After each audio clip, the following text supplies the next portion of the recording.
तो मूवी की शुरुआत होती है और हमें युनहो नाम के एक लड़के को दिखाया जाता है जो कि अपने पिता के लिए खाना बना रहा होता है। असल में युनहो की माँ अब जिंदा नहीं है और युनहो के पिता से युनहो बहुत प्यार करता है। युनहो के पिता हमेशा उसे कोई ना कोई सीख देते रहते हैं। अब इसके बाद वो चर्च जाते हैं और वहाँ पर भगवान से प्रार्थना करते हैं। अब वापस वो घर आ जाते हैं। अब रात के समय युनहो के पिता ड्यूटी पर होते हैं जहाँ पर वो दो नशेड़ियों को रोकते हैं। अब उन नशेड़ियों ने शराब पी है या फिर नहीं, युनहो के पिता चेक करने के लिए उन्हें एक डिवाइस में फूंकने के लिए कहते हैं, लेकिन वो नशेड़ी ऐसा करने की बजाय युनहो के पिता का हाथ पकड़ते हैं और उन्हें घसीटते हुए वहाँ से लेकर चले जाते हैं। बाकी सभी पुलिस ऑफिसर्स उन्हें रोकने की कोशिश करते हैं लेकिन वो लोग नहीं रुकते। अब गाड़ी बहुत तेज होती है और वो नशेड़ी युनहो के पिता का हाथ छोड़ देते हैं, जिसकी वजह से युनहो के पिता बहुत ज्यादा जख्मी हो जाते हैं। अब युनहो के पिता को एडमिट किया जाता है। युनहो चर्च जाकर भगवान से प्रार्थना करने लगता है कि वो उसके फादर को ठीक कर दे। तभी युनहो के पास एक पादरी आता है और वो युनहो से कहता है तुम भगवान पर भरोसा रखो, वो तुम्हारे फादर को ठीक कर देंगे। लेकिन ऐसा कुछ नहीं होता। युनहो के फादर मारे जाते हैं। अब युनहो के पिता के फ्यूनरल पर वो पादरी आया होता है। युनहो उसके सर में एक नुकीली चीज मार देता है और उससे चिल्ला चिल्ला कर कहता है भगवान जैसी कोई चीज नहीं होती।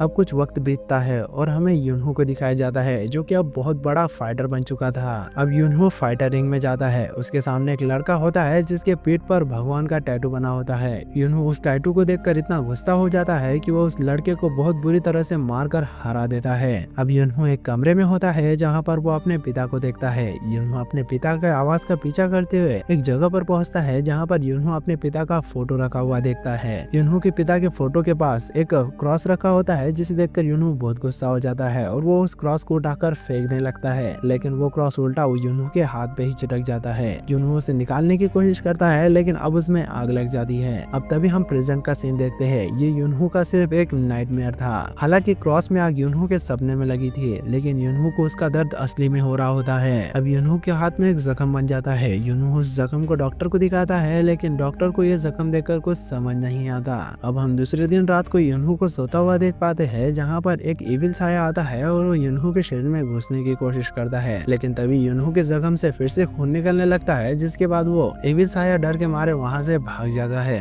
अब युनहो की नींद टूट जाती है। अब दूसरे दिन सुबह युनहो फिर से अपने जख्म को डॉक्टर को दिखाता है, लेकिन डॉक्टर युनहो से कहता है कुछ टेस्ट होने के बाद ही हम आपको कुछ बता पाएंगे। अब युनहो का ड्राइवर युनहो से कहता है मेरी एक 15 साल की भांजी है जो भूत प्रेतों को देख सकती है, तुम चाहो तो मैं तुम्हें उसके पास लेकर चल सकता हूँ। युनहो भी उसके पास जाने के लिए मान जाता है। असल में इस लड़की को कुछ समय पहले कुछ बुरे सपने आने लग गए थे। इस लड़की की माँ ने इस लड़के को कई जगह दिखाया लेकिन कोई फायदा नहीं हुआ। फिर लड़की की माँ ने एक तांत्रिक को उस लड़की को दिखाया। उस तांत्रिक ने कहा जल्दी से इस लड़की के लिए 10 दिनों के अंदर एक बड़ी पूजा करनी होगी, लेकिन लड़की की माँ ने उस तांत्रिक की बातों पर भरोसा नहीं किया। लेकिन 10 दिनों के बाद सच में उस लड़के की आंखों की रोशनी चली गई। अब इसके बाद उस तांत्रिक ने जिस तरह से पूजा करने के लिए कहा था इन लोगों ने वैसी ही पूजा की, लेकिन उसके बाद से इस लड़की को भूत प्रेत दिखने लगे और यह लड़की एक तांत्रिक बन गई। अब युनहो उस लड़की के पास चला जाता है। अब वो लड़की युनहो से कहती है तुम्हारे अंदर कई सारे इविल आत्माओं ने अपना घर बना लिया है। ऐसा इसलिए क्योंकि युनहो भगवान पर भरोसा नहीं करता। अब युनहो उस लड़की को अपना जख्म दिखाता है और पूछता है ये क्या है। तब वो लड़की कहती है तुम बस देखते जाओ। अब वो लड़की कुछ चावल लेती है और टेबल पर रख देती है। अब वो लड़की एक हाथ से कई सारे घुंघरुओं को बजाने लगती है और एक हाथ को टेबल पर पटकने लगती है, जिसके बाद उन चावलों में एक क्रॉस का निशान बनता है। अब लड़की युनहो से पूछती है तुमने टेबल पर क्या देखा। तब युनहो कहता है उसने एक क्रॉस देखा। अब वो लड़की युनहो से कहती है तुम्हारे घर के पश्चिम दिशा में और एक क्रॉस है, तुम वहाँ पर जाना, वहाँ तुम्हारी मदद के लिए कोई होगा। अब युनहो रात के समय उसी जगह पर जाता है जहाँ उस लड़की ने उसे कहा था। वहाँ जाकर युनहो पर कई कौवे हमला कर देते हैं, जिसकी वजह से युनहो गाड़ी में जाकर फिर से बैठ जाता है। अब हमें फादर अहन को दिखाया जाता है जो कि अपने असिस्टेंट के साथ एक भूत को एक आदमी के शरीर से निकाल रहे होते हैं, लेकिन वो भूत इतना पावरफुल होता है कि वो उन दोनों पर भी भारी पड़ रहा था। वो भूत फादर अहन के असिस्टेंट को इतना मारता है कि उसका असिस्टेंट डर के मारे वहाँ से फादर अहन को अकेले ही खतरे में छोड़कर चला जाता है। अब फादर अहन को वो भूत मारने ही वाला होता है, लेकिन तभी वहाँ पर युनहो आ जाता है और वो उस आदमी से लड़ने लग जाता है। अब युनहो उस आदमी से लड़ते लड़ते अपने जख्मी हाथ को उसके सर पर रखता है, जिसके बाद उस आदमी के सर पर आग लग जाती है। अब इसके बाद फादर अहन पवित्र पानी लेते हैं और उस आदमी के सर पर डाल देते हैं, जिसकी वजह से उस आदमी के सर में आग लग जाती है और उसके अंदर की बुरी आत्मा जलकर खाक हो जाती है। अब युनहो फादर अहन से उस निशान के बारे में पूछता है। तब फादर अहन युनहो से कहते हैं यह वैसा ही निशान है जैसे परम पिता के हाथ पर कील ठोकने की वजह से बना था। यह निशान उन्हीं के हाथ पर बनता है जो भगवान पर बहुत कम भरोसा करते हैं। अब यूनहू कहता है पर मैं तो भगवान पर भरोसा ही नहीं करता, तो ये निशान मेरे हाथ पर क्यों है। अब यूनहू और फादर अहन की बातें चली रही होती है, तभी यूनहू के अंदर से आवाजें आने लगती है। वो आवाज यूनहू से कह रही होती है खत्म कर दो इस पादरी को, मार दो इसे। यूनहू उन आवाजों की वजह से अपने कान दाब लेता है और जमीन पर गिर जाता है। अब फादर अहन यूनहू से कहते हैं अगर तुम यहीं कहीं आसपास रहते हो तो मैं चलकर तुम्हारे कमरे को पवित्र कर सकता हूँ। अब यूनहू फादर अहन को अपने कमरे तक लाता है, जहाँ पर फादर अहन उन्हें कुछ देर तक अकेला छोड़ देने के लिए कहते हैं। अब फादर अहन यूनहू के बेड के पास रखे फोटो के पीछे फादर के क्रॉस को रख देता है और वहाँ से चले जाता है। अब फादर अहन के पास वही लड़का आता है जो उन्हें खतरे में अकेला छोड़कर भाग गया था। अब फादर अहन उस लड़के को एक पवित्र रुमाल देता है और उससे कहता है हमारे बीच ऐसा ही समझौता हुआ था। अब हम कल सुबह यूनहू को देखते हैं जिसे रात भर काफी अच्छी नींद आई और उसका जख्म भी भरने लगा था। अब यूनहू सोकर उठता है तो वो फादर अहन के रखे हुए क्रॉस को देख लेता है, जिसके बाद वो उस क्रॉस को लेकर जाता है और फादर अहन के दरवाजे पर टांग कर वहां से चला जाता है। अब यहाँ से सीन शिफ्ट होता है और हमें ब्लैक बिशप को दिखाया जाता है जो कि इस मूवी का मेन विलन है। अब ब्लैक बिशप के पास एक आदमी आया होता है जो कि ब्लैक बिशप के क्लब के सिक्योरिटी के लिए आया होता है। ब्लैक बिशप उसे अपना अकाउंट नंबर लिखने के लिए कहता है और ब्लैक बिशप अपने अंगूठे में लगी नुकीली अंगूठी से अपना खून निकालता है और अपने नाग शक्ति को बुलाता है और उस आदमी के बारे में पता करने की कोशिश करता है। अब ब्लैक बिशप उस आदमी से कहता है तुम्हारा जो पार्टनर है वो जुए में कई सारे पैसे हार गया है और अब उसका प्लान तुम्हारे सारे पैसे लेकर भाग जाने का है। अब वो आदमी तुरंत अपने पार्टनर को रोकने के लिए वहां से भाग जाता है और उस आदमी को ब्लैक बिशप के बातों पर भरोसा इसलिए होता है क्योंकि उसका पार्टनर का नाम भी ब्लैक बिशप ने बिल्कुल सही बताया होता है। अब हम उस आदमी को देखते हैं जो कि अपने पार्टनर को बहुत बुरी तरीके से मारता है और उससे पूछता है क्या तुम सच में मेरे पैसे लेकर भागने वाले थे। तब उसका पार्टनर कहता है वो ऐसा कुछ नहीं करने वाला था। अब ब्लैक बिशप भी अपने खुफिया जगह पर आता है और वो अपने नाग शक्ति को बुलाता है।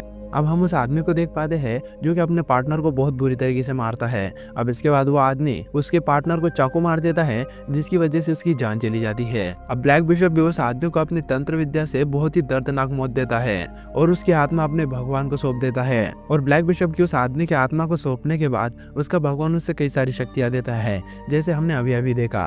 अब हम फादर अहन को देखते हैं जिससे एक लड़की के बारे में पता चलता है। इस लड़की के परिवार वाले हमेशा से ही धार्मिक रहे हैं और ये लड़की भी हमेशा चर्च में प्रार्थना के लिए आती थी, लेकिन कुछ दिनों से ये लड़की शराब पीने लगी है और अकेले ही अपने कमरे में किसी से बातें करती रहती है। और उस लड़की की माँ ने जब उस लड़की के कमरे में चेक किया तो वो लड़की सीलिंग से लटकी हुई थी।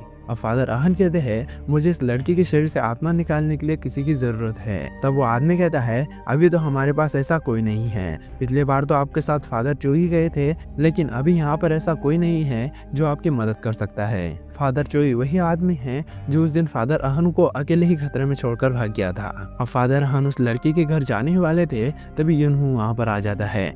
यूनहू को कल रात बिल्कुल भी अच्छी नींद नहीं आई थी और उसके हाथ से काफी सारा खून भी बह गया था। अब फादर अहन यूनहू को एक ताबीज देता है और यूनहू फादर अहन को अपनी सारी परेशानियां सुनाता है कि क्यों वो भगवान पर भरोसा नहीं करता। तब फादर अहन उसे समझाते हैं जैसे हम हमारे माँ बाप के कहे रास्ते पर बिना किसी सवाल किए चलते हैं, वैसे ही हमें हमारे परमपिता पर बिना कुछ सवाल किए भरोसा करना चाहिए क्योंकि वो परमपिता है। अब इतना कहकर फादर अहन उस लड़की के घर अकेले ही निकल जाते हैं, लेकिन तभी रास्ते में यूनहू फादर अहन से कहते हैं चलिए मैं आपको मेरे कार में छोड़ देता हूँ। अब फादर अहन से यूनहू कहता है ये आत्मा निकालने का काम तो 2 लोगों का है ना। तब फादर अहन कहता है हाँ लेकिन आज मेरे साथ कोई नहीं है। तब यूनहू कहता है आपको पिछली बार का किस्सा तो याद होगा कि कैसे वो आत्मा आप पर भारी पड़ गई थी और आपकी जान लेने वाली थी। तब फादर अहन कहते हैं हाँ मुझे सब कुछ याद है, लेकिन उसके पास कोई रास्ता नहीं है। तब यूनहू फादर अहन की मदद के लिए उनके साथ चला जाता है। अब उस लड़की के घर तक पहुंचने के बाद उस लड़की की माँ फादर अहन और यूनहू को उसके कमरे तक लेकर जाती है। अब उस लड़की की माँ को हम देखते हैं, जिसे देखकर हम समझ जाते हैं कि इस लड़की ने इसकी माँ को भी बहुत पीटा है। अब फादर अहन और यूनहू उस लड़की के कमरे में जाते हैं। वहां जाकर फादर अहन उस लड़की को देखते हैं, लेकिन वो लड़की बिल्कुल नॉर्मल होती है। अब फादर अहन उस लड़की को अपनी अंगूठी भी लगाकर टेस्ट करते हैं कि उसके अंदर आत्मा है या फिर नहीं, लेकिन उस लड़की को कुछ नहीं होता। अब वो लड़की फादर अहन से कहती है भूत मेरे अंदर नहीं बल्कि मेरे माँ के अंदर है, वो बौखला गई है और अपने आप से बातें करती रहती है। अब इतना सुनकर फादर अहन और यूनहू बाहर आ जाते हैं। अब फादर अहन यूनहू से कहते हैं कई सारी आत्माएं बहुत चालाक होती है। वो अपने आप को शरीर के किसी गहराई में छुपा लेती है, जिसकी वजह से उन्हें ढूंढना मुश्किल हो जाता है। अब फादर अहन और यूनहू उस लड़की को जबरदस्ती पवित्र पानी पिलाते हैं, जिसके बाद उस लड़की के मुंह से धुआं निकलने लगता है और अब उस लड़की के अंदर का शैतान बाहर निकलता है। अब फादर अहन अपने मंत्रों को पढ़ने लगता है, लेकिन वो लड़की फादर अहन की गर्दन पकड़ती है और उन्हें उठाकर फेंक देती है। इतने में ही यूनहू उससे लड़ने लग जाता है। अब वो लड़की यूनहू को अपने साथ ऊपर दीवार पर चिटका लेती है और वो लड़की यूनहू से कहती है, तुम्हारे पिता को मैं नहीं मारा है। अब इतना सुनकर यूनहू बौखला जाता है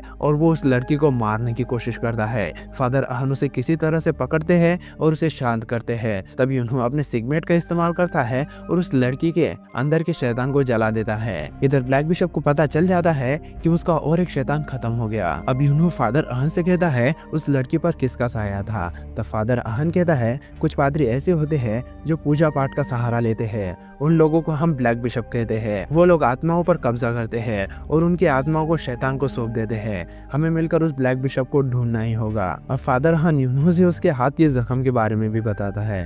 वो कहते हैं, तुम्हारे हाथ पर जो जख्म बना है, सुना है वो कई सारी बीमारियों को ठीक कर सकता है और इसकी मदद से तुम कई सारी बुरी शक्तियों को भी हरा सकते हो। अब फादर अहन उस लड़की से पूछते हैं, क्या कोई तुम्हारे पास आया था जिसका चेहरा तुम्हें याद है? लेकिन उस लड़की को कुछ नहीं पता था। अब उस लड़की की आंखों से अचानक से खून के आंसू निकलने लगते हैं। तभी इधर हम ब्लैक बिशप को देखते हैं, जो कि अपने तंत्र विद्या से उस लड़की को मारने की कोशिश करता है। अगर उस लड़की ने मुंह खोल दिया तो ये दोनों आराम से उस लड़की तक पहुंच सकते हैं और उसकी परेशानियां बढ़ सकती है, इसलिए ब्लैक बिशप उसे जान से मारना चाहता था।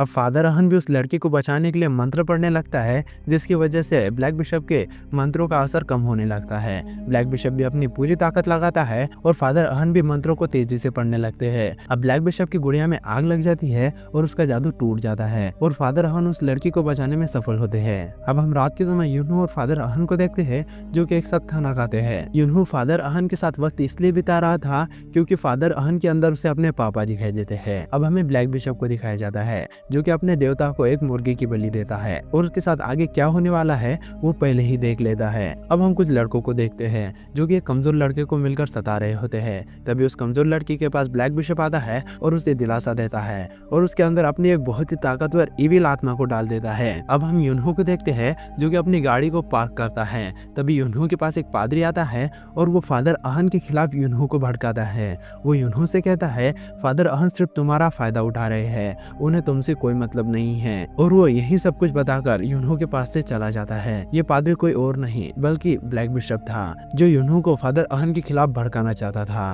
और वो इस काम में सफल भी हो गया था। अब हमें उसे लड़के को दिखाया जाता है, जिसके अंदर ब्लैक बिशप ने एक इविल आत्मा को डाला था।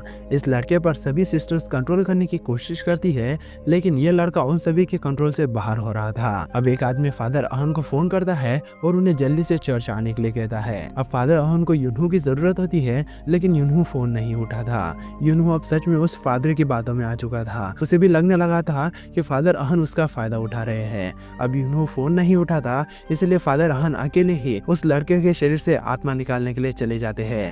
अब हम यूनहू को देखते हैं, जो कि एक डीलर के साथ बैठा होता है। वो डीलर यूनहू से कहता है, मैं तुमसे एक फाइट कराना चाहता हूँ। ये फाइट इतनी बड़ी होगी कि अब तक इतनी बड़ी फाइट पूरे चाइना में कहीं नहीं हुई होगी। अब उनकी बातचीत चली रही होती है, तभी हम फादर अहन को देखते हैं, जो कि चर्च पहुंच जाते हैं। वहां जाकर फादर अहन अपनी अंगूठी की मदद से उस लड़के के शरीर से आत्मा निकालने की कोशिश करते हैं, लेकिन उस अंगूठी से कोई फायदा नहीं होता।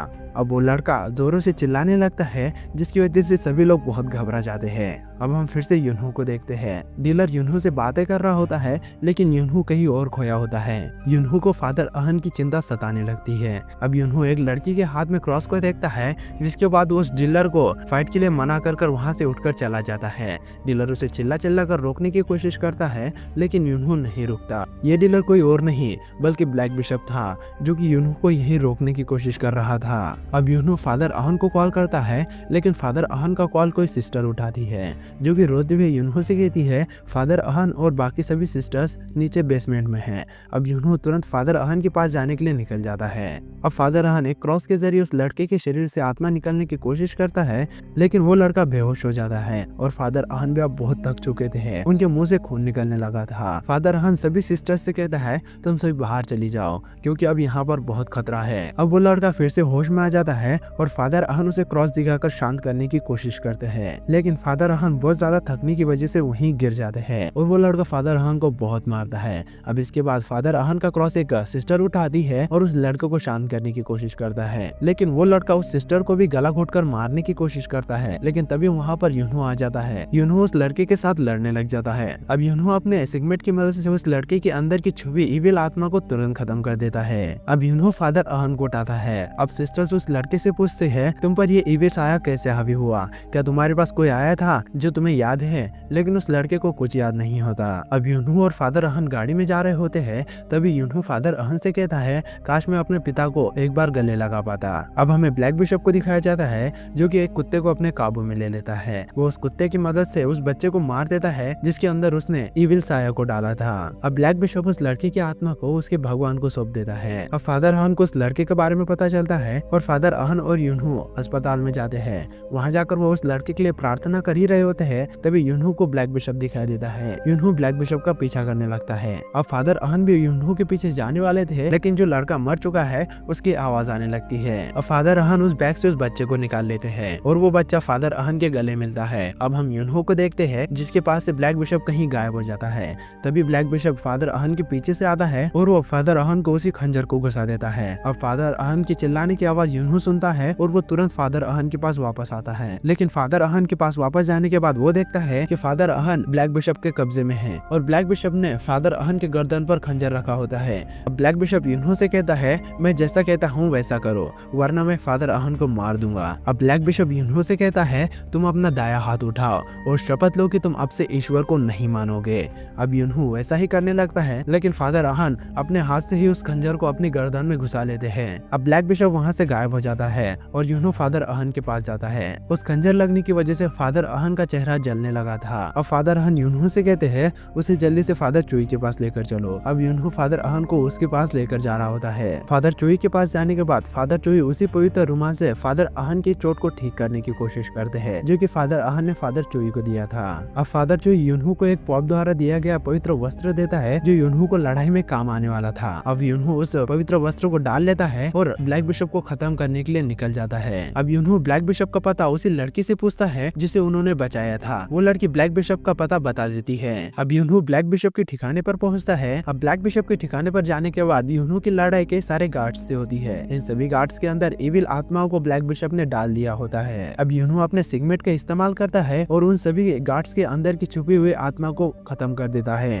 अब हम ब्लैक बिशप को देखते हैं जो कि उसी के खंजर को उसी की छाती में घुसा देता है और वहीं के कुएं में छलांग लगा देता है। अब इसके बाद ब्लैक बिशप जब ऊपर आता है तो वो किसी मॉन्स्टर से कम नहीं लग रहा था। अब ब्लैक बिशप यूनहो को बहुत मारता है। यूनहो अपने सिगमेंट से उसे जलाने की कोशिश करता है, लेकिन उसके सिगमेंट से ब्लैक बिशप को कोई फर्क नहीं पड़ रहा था। अब ब्लैक बिशप यूनहो को मार मार कर बेहोश कर देता है। यूनहो अपने आप को एक अजीब सी जगह पर देखता है जहाँ पर वो अपने पिता को देखता है। यूनहो अपने पिता को गले लगा लेता है। यूनहो के पिता यूनहो से कहते हैं, तुम्हारे अंदर बहुत गुस्सा है। तभी यूनहो के पिता यूनहो के हाथ पर अपना हाथ रख देते हैं, जिसके बाद से यूनहो के हाथ से आग निकलने लगती है और अब यूनहो की आंखें खुल जाती है और वो सच में देखता है तो उसके हाथ पर आग लग रही होती है। ये कोई ऐसे वैसी आग नहीं थी बल्कि पवित्र आग थी जो यूनहो के सिगमेंट से निकल रही थी। अब यूनहो उसी आग की मदद से ब्लैक बिशप को बहुत मारता है। अब यूनहो ब्लैक बिशप को बहुत ही जोरदार पंच मारता है जिसकी वजह से ब्लैक बिशप मारा जाता है। अब यूनहो वहाँ से जाने लगता है, तभी उस कुएं से कई सारे हाथ निकलते हैं और ब्लैक बिशप को उस कुएं के अंदर घसीटते हुए लेकर चले जाते हैं। यूनहो उसे देखकर कुछ समझ नहीं पाता और वहाँ से चला जाता है। अब यूनहो फादर अहन के पास आता है जो बिल्कुल ठीक हो चुके थे। अब यूनहो फादर अहन के गले लग जाता है और इसी के साथ ये मूवी यहीं पर ही एंड होती है। तो मूवी कैसी लगी कमेंट करके जरूर बताना और अगर आप हमारे चैनल एक्सप्लेनर विकी पर नए हो तो हमारे चैनल को सब्सक्राइब भी कर देना। मैं मिलता हूँ आपको नेक्स्ट वीडियो में।